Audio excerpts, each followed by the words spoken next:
Hey guys, so today we're going to review a great product from Audient.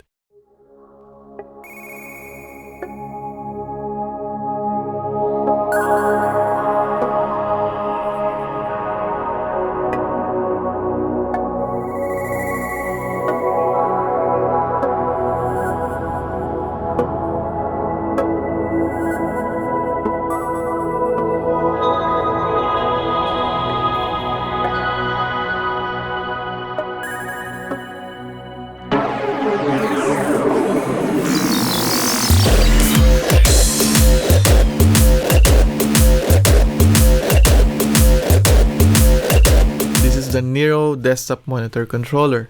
So I have this desktop controller for quite a few weeks now.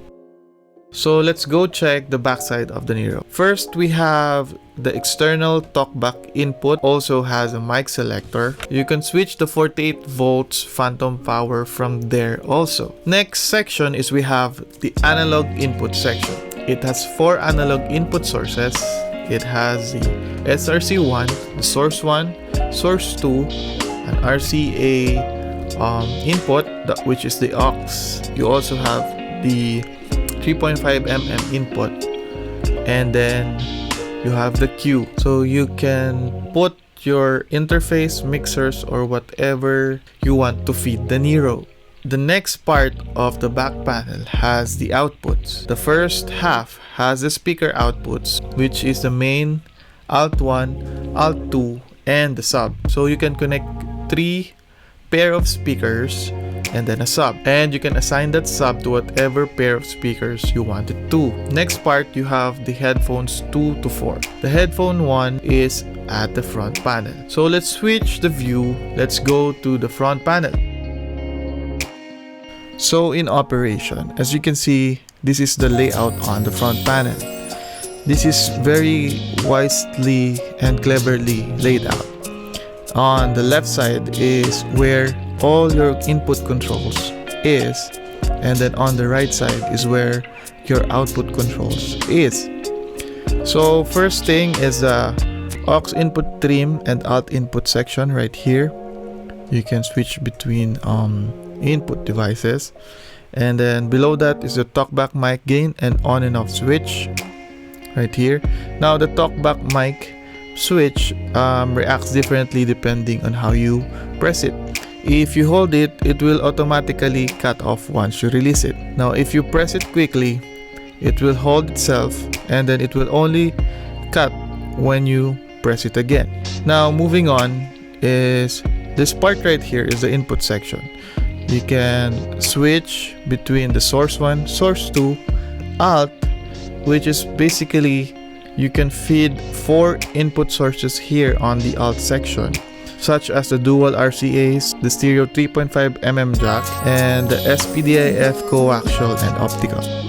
And then you have the Q. So now at the center, you have the input meters right here, and then the speaker volume right here, and then the dim switch, and then the cap. Now beside that, you have the output controls and the output switches. Now you have your outputs. You can select your main speakers, your secondary speakers, and your third speaker. And then you have the sub. You can assign the sub to whatever pair of speakers that you want. So for example, the alt 1, you want the sub on the alt 1. You can assign it there. And then on the main, you can also put the sub there, or you can remove it there.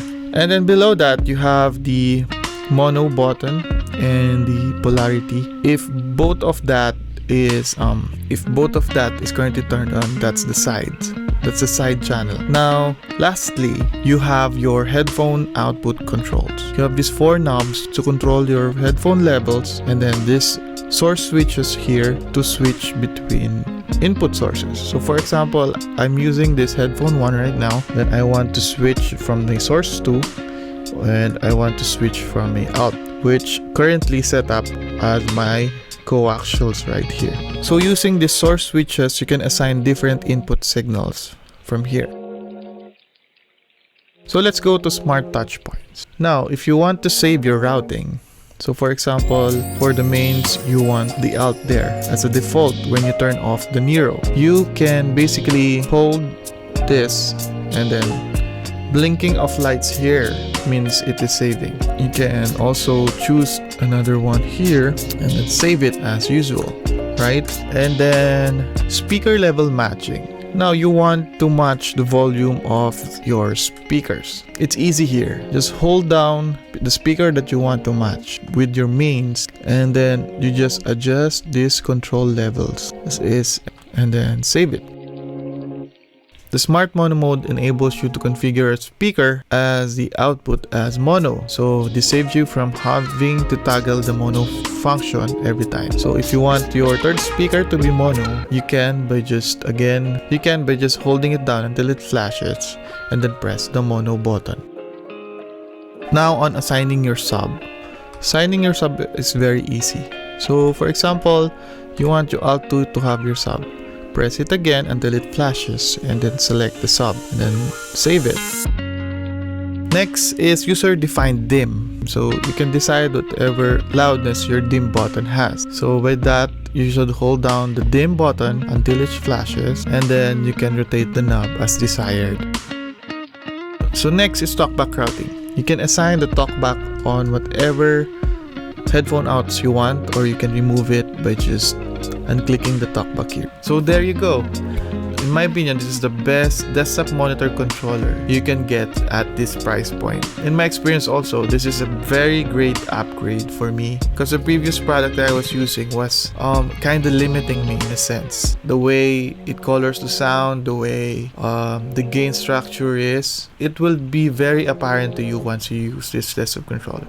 The Nero has a very transparent sound. No matter what you do, it doesn't distort. Even the headphone out doesn't distort. It's very well made. It doesn't heat up like the other desktop monitor controllers. The controls are very well laid out, and it has so many features and flexibilities that it won't be limiting you in a way. It will give you everything it has and so much more. So thank you guys for watching. Get this if you can. Try this if you can. Demo this if you can. I'll bet you'll like this.